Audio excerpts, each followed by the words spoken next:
Tomé mudou o Pai Nosso sem tocar nele. Não existe versão perdida. Não foi apagado.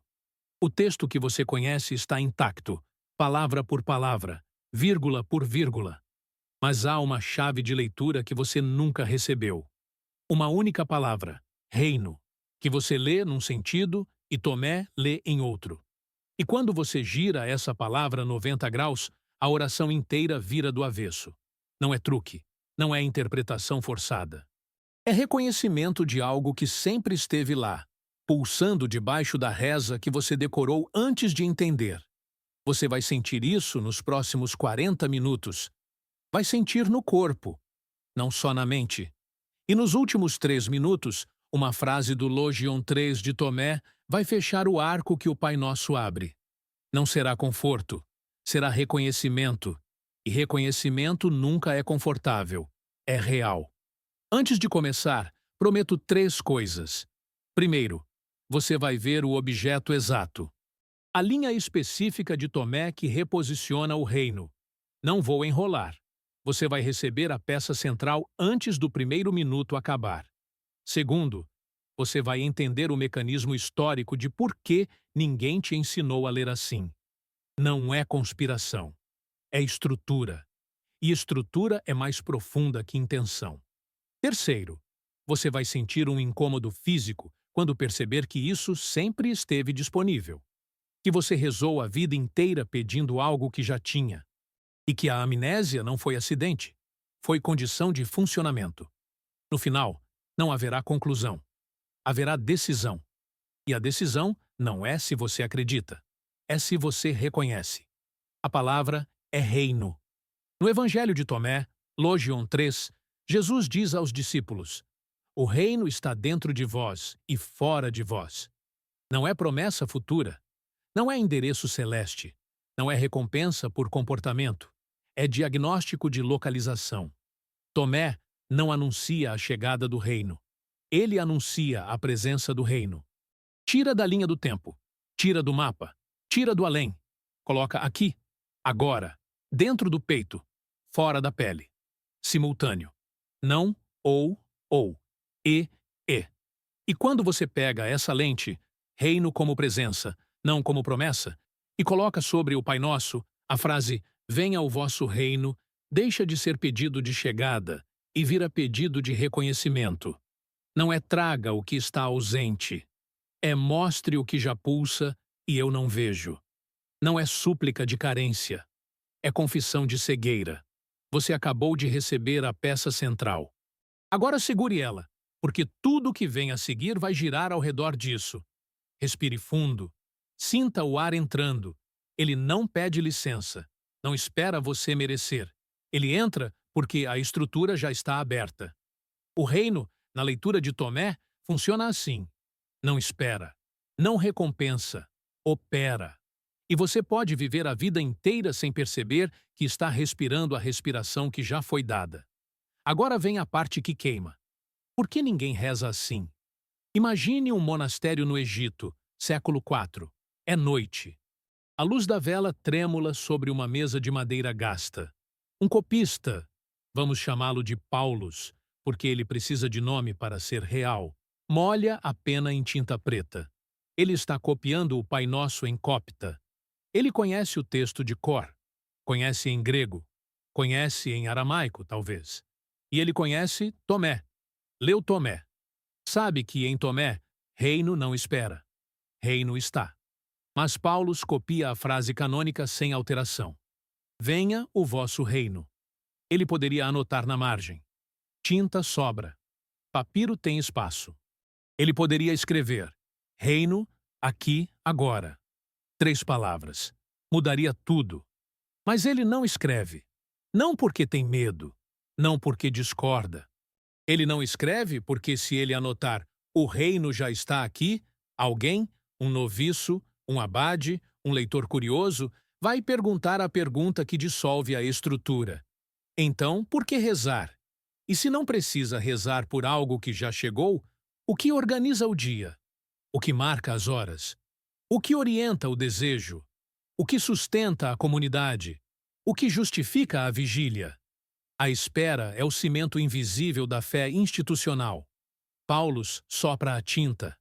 Ela seca. A margem continua em branco. E o branco não é ausência. É escolha.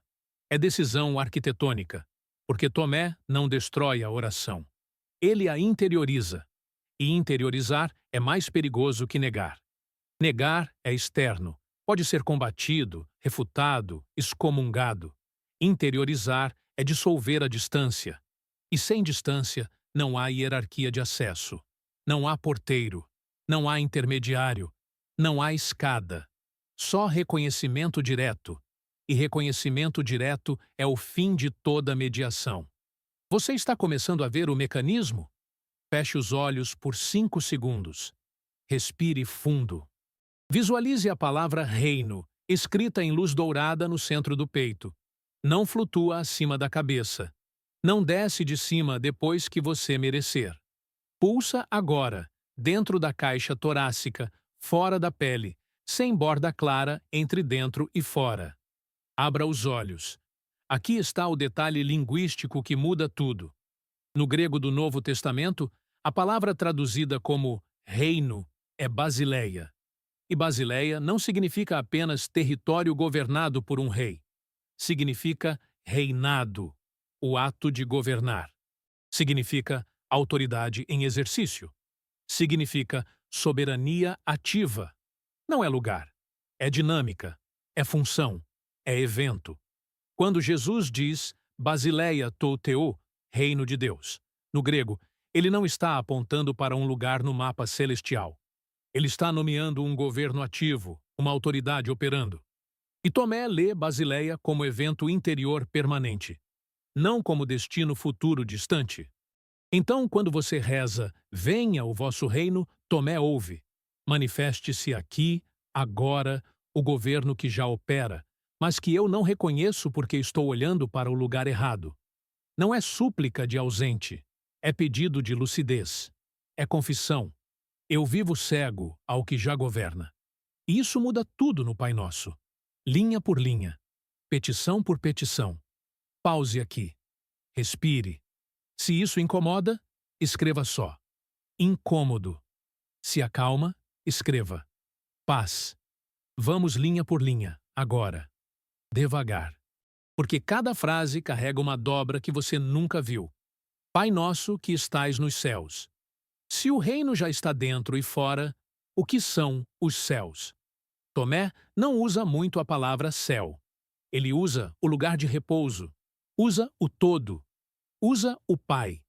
Mas quando ele precisa falar de céu, ele não aponta para cima. Ele aponta para a origem. Céu não é geografia. É fonte. É a camada invisível da estrutura visível. A terra não é exílio. A terra é densidade. E o céu não é escape. O céu é a estrutura que sustenta a densidade sem ser visível. Pai nos céus não é Pai distante. É Pai na camada estrutural, na origem, no fundamento. E quando você chama Pai Nosso que estais nos céus, você não está gritando para cima. Você está nomeando a fonte que já sustenta. Você está dizendo, você que é a estrutura invisível daquilo que sou visivelmente. Reconhece a dobra? A reza não pede que Deus desça. Ela pede que você reconheça que Deus já sustenta. Que a terra não está separada do céu. Que a terra é o teatro visível do céu invisível. E você está na dobra. Você é a dobra. Carne e espírito. Densidade e origem. Visível e invisível. Não ou e. Tomé, Logion 77, diz: Eu sou a luz que está sobre todos. Eu sou o todo. O todo saiu de mim e o todo chegou até mim. Rachai a madeira. Eu estou lá. Levantai a pedra. Me encontrareis.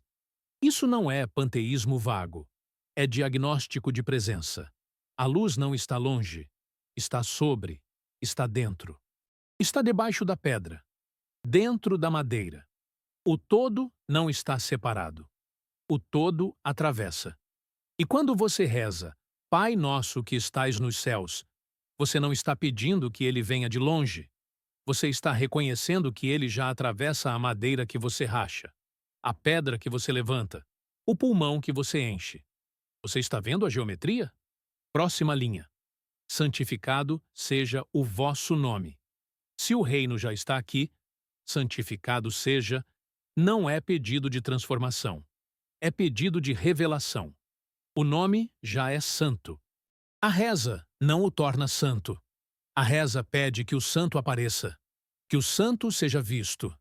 Seja não é imperativo de mudança, é imperativo de manifestação.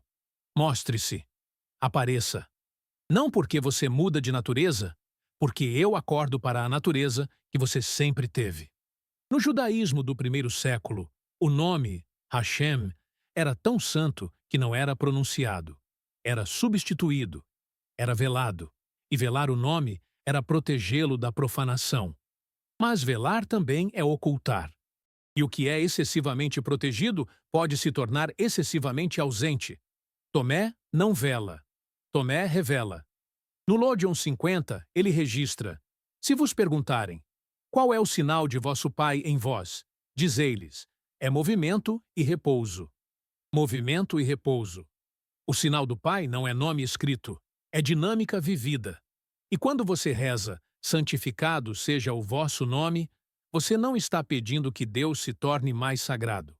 Você está pedindo que o sagrado que já move e repousa em você seja visto, reconhecido, não mais velado pela sua própria cegueira. Escreva só uma palavra. Você vela ou revela? Continue. Venha o vosso reino. Aqui está o coração, a frase que organiza tudo. E você já tem a chave. Reino não vem. Reino aparece. Reino se manifesta. Reino é reconhecido. Porque reino, na grade de Tomé, não é evento futuro. É evento perpétuo que você vê ou não vê. No século II, havia comunidades cristãs espalhadas pelo Egito, pela Síria, pela Ásia Menor, que liam Tomé. Não como texto secreto, como texto formativo. Essas comunidades recitavam o Pai Nosso, mas não recitavam como liturgia de espera. Recitavam como mapa de interiorização. Cada linha era um estágio. Cada petição era uma chamada de atenção. A oração não pedia que Deus agisse. A oração pedia que o orante acordasse. Irineu de Lyon, bispo, teólogo, por volta de 180 inadentes de Cristo, escreve 5 volumes contra essas comunidades. O título da obra, Contra as Heresias. Mas se você lê com atenção, Irineu não nega que essas comunidades rezem. Ele nega a maneira como rezam. Ele nega o eixo. Porque para Irineu, rezar é submeter-se a Deus.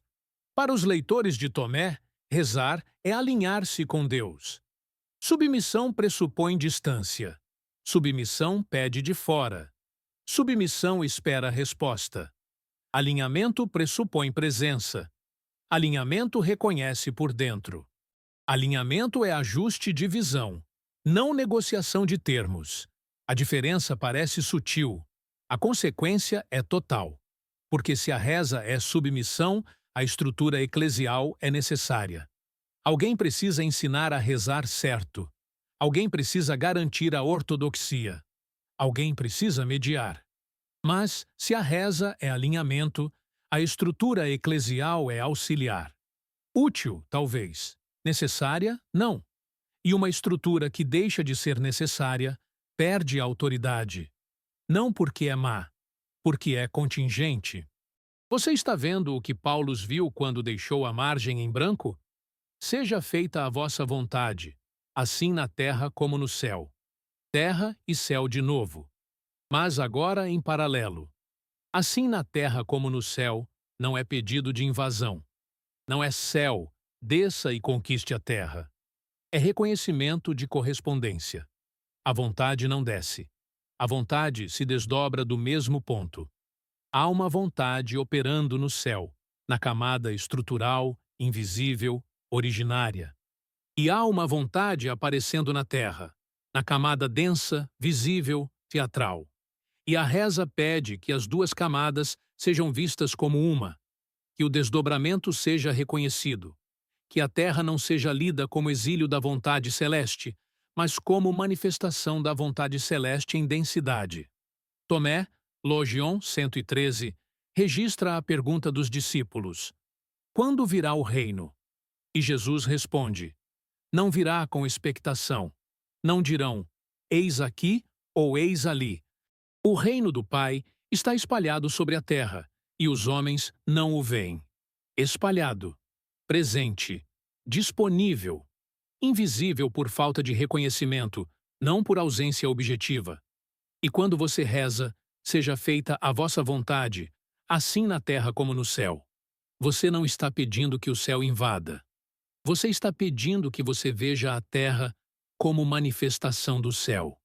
Que você reconheça que a vontade já se desdobra.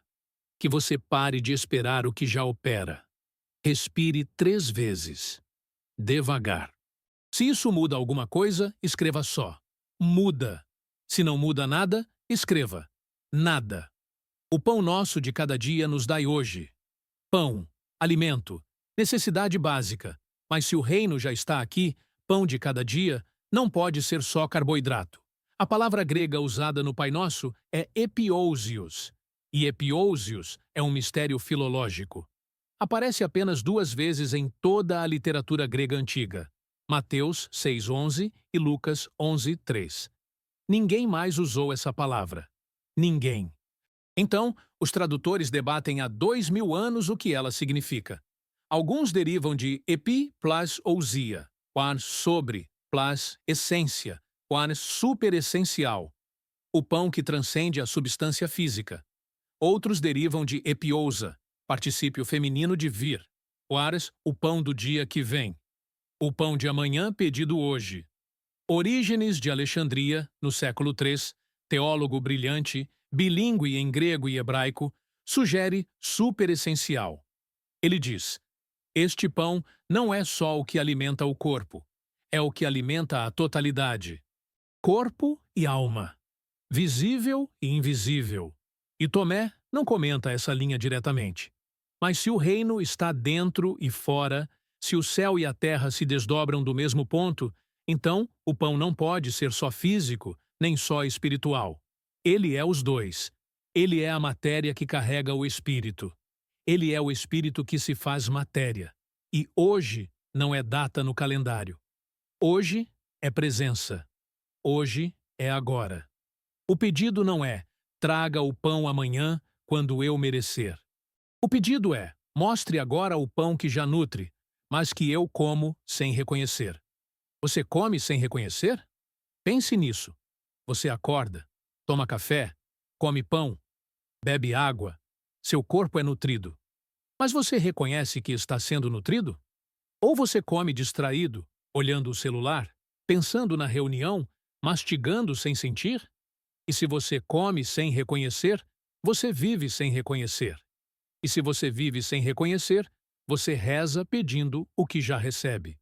A reza, o pão nosso de cada dia nos dai hoje, não é súplica de escassez. É confissão de distração. É pedido de presença. É: me mostre que eu já estou sendo nutrido. Me acorde para o pão que já como. Você está vendo a dobra em cada linha? Há um papiro, catalogado como Peoshi 654, encontrado em Oxirrinco, Egito, escavações do início do século XX. Papiro rasgado, borda irregular. Faltam linhas, mas o que resta é legível. Contém fragmentos do Evangelho de Tomé em grego. A versão copta de Nag Hammadi é mais completa, mas Peoxi 654 é mais antigo, século III, talvez início. E na margem, ao lado da frase "O reino está dentro de vós", alguém anotou em tinta mais clara, letra menor, uma palavra: entímesis, lembrança interior, memória interna. Não é comentário acadêmico, é instrução de leitura. É: quando você ler isto, lembre-se de dentro. E o Pai Nosso, lido com essa instrução, vira entímesis pura. Cada frase é uma chamada para lembrar. Não para aprender algo novo, para lembrar algo esquecido. O reino que já está, o pão que já nutre, a vontade que já se desdobra. Paulus sopra a tinta de novo. A vela tremula. A margem ainda está em branco. Ele sabe que poderia anotar, mas ele não anota, porque anotar é escolher, e escolher é dividir. Dividir é criar dentro e fora, ortodoxo e herético, aceito e rejeitado. E Paulus, talvez ele intuísse isso, sabe que a margem em branco pulsa mais que qualquer anotação. Porque o branco não decide. O branco deixa aberto, e o aberto assusta mais que o fechado. Perdoai-nos as nossas dívidas, assim como nós perdoamos aos nossos devedores. Dívida. Palavra pesada. Palavra com textura. Você sente dívida no corpo, no estômago, no peito. Dívida é peso. E o Pai Nosso pede perdão de dívidas. Mas dívida de quê? Mateus usa ofeilemata, dívidas financeiras, literais. Lucas usa amartias, pecados, falhas. E o aramaico subjacente, rouba, significa tanto dívida quanto pecado. As duas coisas eram inseparáveis. Dever a alguém era estar em falta. Estar em falta era dever.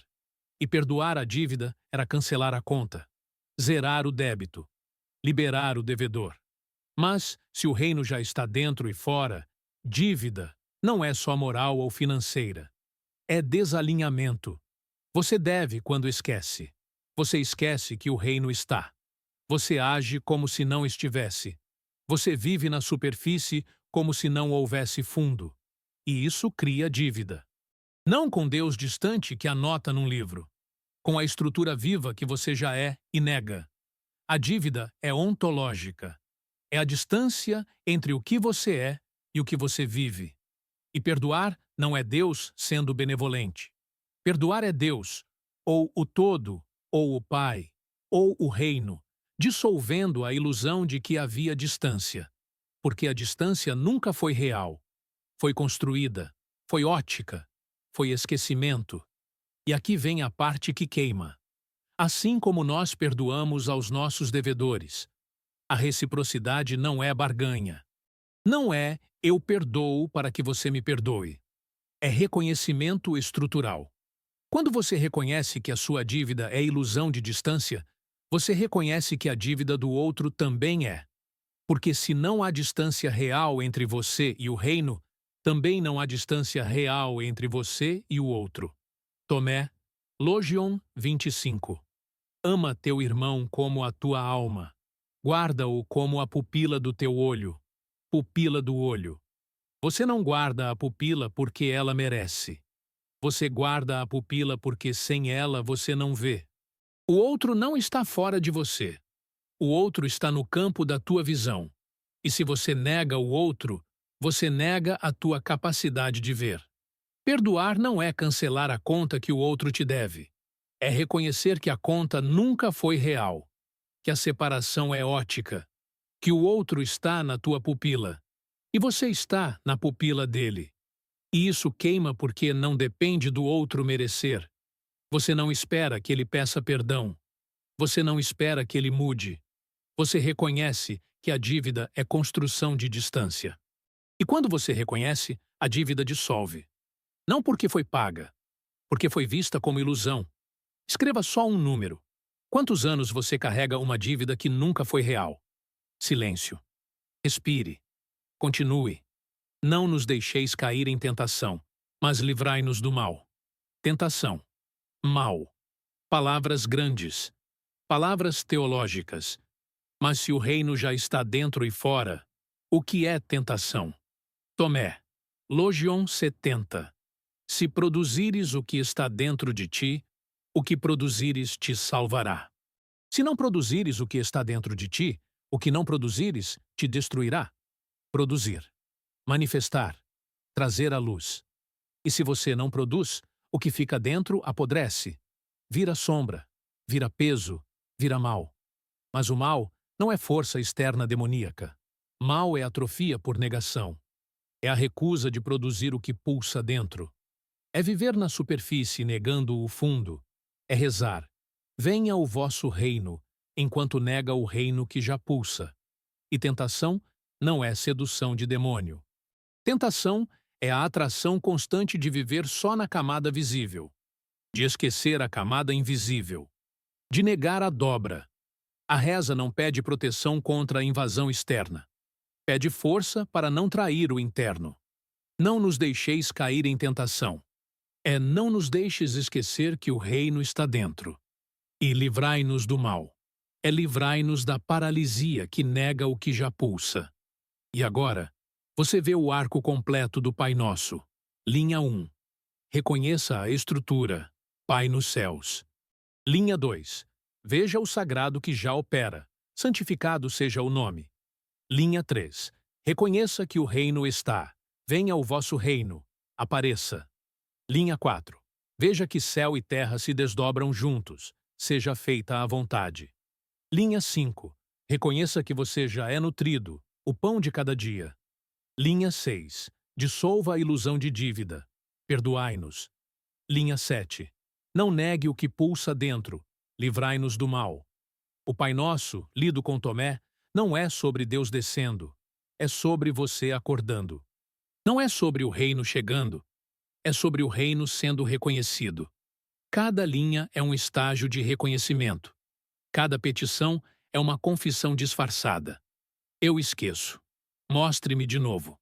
Você está no monastério. A vela já queimou metade. Paulus termina de copiar. Ele olha para a margem em branco. Ele sabe. Ele sabe que poderia anotar reino, chemos agora. 3 palavras. Mudaria tudo para quem lesse. Mas ele não anota. Porque anotar é cristalizar. E cristalizar é escolher um lado. E escolher um lado é dividir. Então ele deixa a margem em branco. E o branco não é vazio. É potência. É abertura. É espaço onde o leitor pode reconhecer por si mesmo.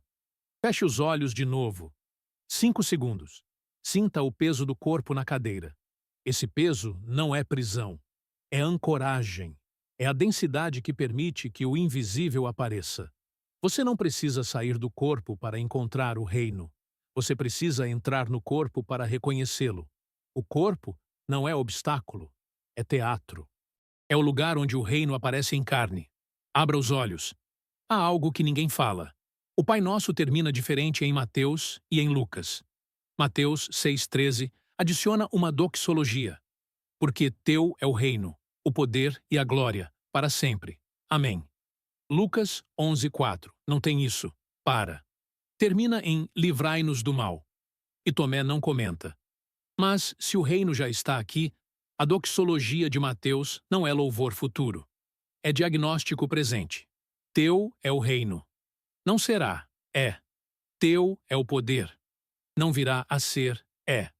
Teu é a glória. Não aparecerá depois, já aparece. Para sempre. Não começa amanhã. Sempre foi. A doxologia não fecha a reza com promessa. Fecha com reconhecimento. E amém não é ponto final. Amém é assim é. É sim. É reconheço. Não é encerramento. É ratificação. Você reza porque esquece. E esquece porque vive na camada que parece não ser o reino. Mas a camada que parece não ser o reino, a terra, o corpo, o visível, o denso, é a superfície do reino. Tomé não nega a superfície. Ele a lê como teatro do fundo, como manifestação do invisível. E o Pai Nosso, palavra por palavra, é roteiro desse teatro. Cada linha é uma marca de cena. Cada petição é uma deixa. E o ator é você. Pare. Respire 3 vezes. Profundo. Se isso muda alguma coisa dentro de você, escreva só. Muda. Se não muda nada, escreva. Nada. Vamos ao nó final. Ao mecanismo histórico que determinou por que você nunca aprendeu a ler assim. No século IV, o cristianismo muda de status. De seita perseguida a religião imperial. Constantino, imperador, declara tolerância em 313. Em 380, Teodósio declara o cristianismo religião oficial do Império Romano. E quando uma religião vira estrutura de Estado, ela precisa de uniformidade, precisa de textos definidos, precisa de doutrinas claras, precisa de fronteiras entre dentro e fora, ortodoxo e herético. Atanásio de Alexandria, bispo, teólogo, figura central do século IV, escreve em 367 d.C. a 39ª carta festiva. Carta anual enviada às igrejas do Egito.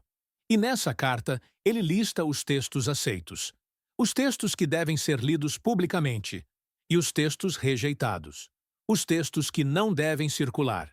Tomé está na lista de rejeitados. Mas a razão não é heresia doutrinária explícita. Atanásio não diz Tomé nega a ressurreição ou Tomé nega a divindade de Cristo. Ele diz risco de confusão. Tomé ensina sem mediação. Tomé dá acesso direto. E acesso direto é risco para a estrutura que depende de mediação. O Pai Nosso, rezado por todos, da mesma maneira, com a mesma espera, é unificador. Cria corpo eclesial coeso, cria liturgia comum, cria tempo compartilhado. Mas o Pai Nosso, interiorizado por cada um, com reconhecimento direto, é dissolvente. Não porque destrói, porque descentraliza. E descentralização, para uma estrutura imperial, não é heresia teológica. É risco administrativo, e risco administrativo é tratado administrativamente. Não com argumento, com exclusão. Tomé sobreviveu porque foi enterrado, não como punição, como preservação involuntária. Nag Hammadi, Alto Egito, 1945.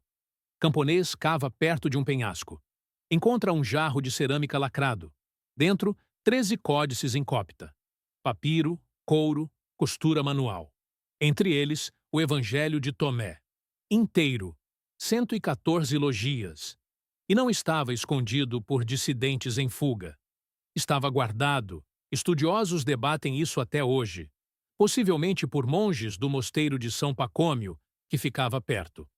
Monges que talvez soubessem que algum dia alguém voltaria a ler sem medo, ou talvez não soubessem nada. Talvez só guardassem papel velho porque papel é caro e jogar fora é desperdício. Mas o papel velho carregava a leitura que faz o Pai Nosso arder. E quando você lê Tomé agora, em tradução, em tela, em papel, você está lendo o que Paulus não anotou. Você está vendo a margem que ele deixou em branco. E a margem sussurra. Reino, lete sinquio, agora. Aqui está a frase final de Tomé, Logion 3, a parte que fecha o que o Pai Nosso abre. Quando vos conhecerdes, sereis conhecidos, e sabereis que sois filhos do Pai vivo. Mas, se não vos conhecerdes, viveis em pobreza, e sois a pobreza. Conhecer-se. Não é psicologia. Não é terapia, não é autoajuda. Conhecer-se, na grade de Tomé, é reconhecer o reino dentro, é ver que você não está separado da estrutura viva que o constitui. E quando você reconhece, você é reconhecido. Não por Deus distante que finalmente te nota, mas pela estrutura viva que sempre te atravessou e agora é vista. Você não vira filho do Pai. Você reconhece que sempre foi. A filiação não é conquista, é condição. E a pobreza não é falta de bens.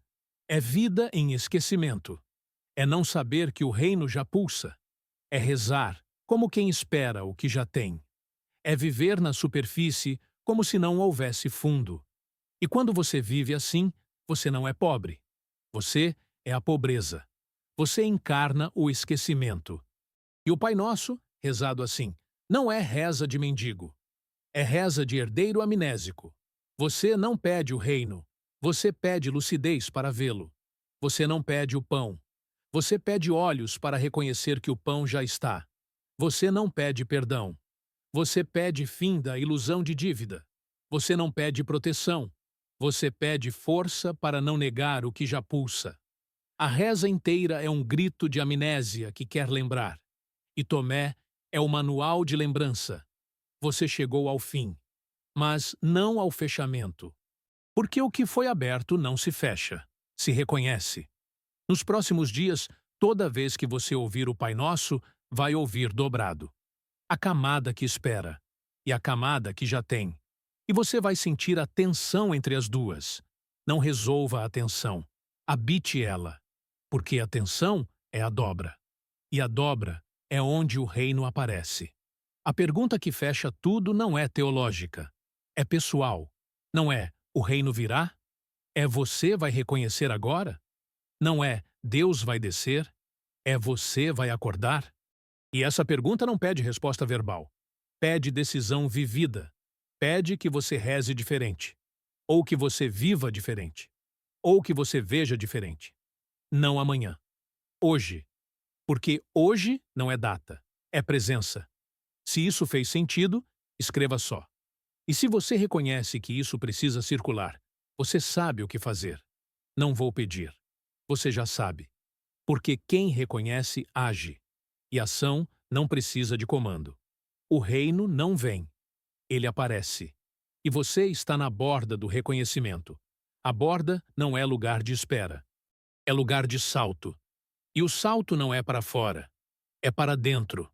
Para a dobra. Para o reino que sempre esteve pulsando, debaixo da reza que você decorou antes de entender. E agora você entende.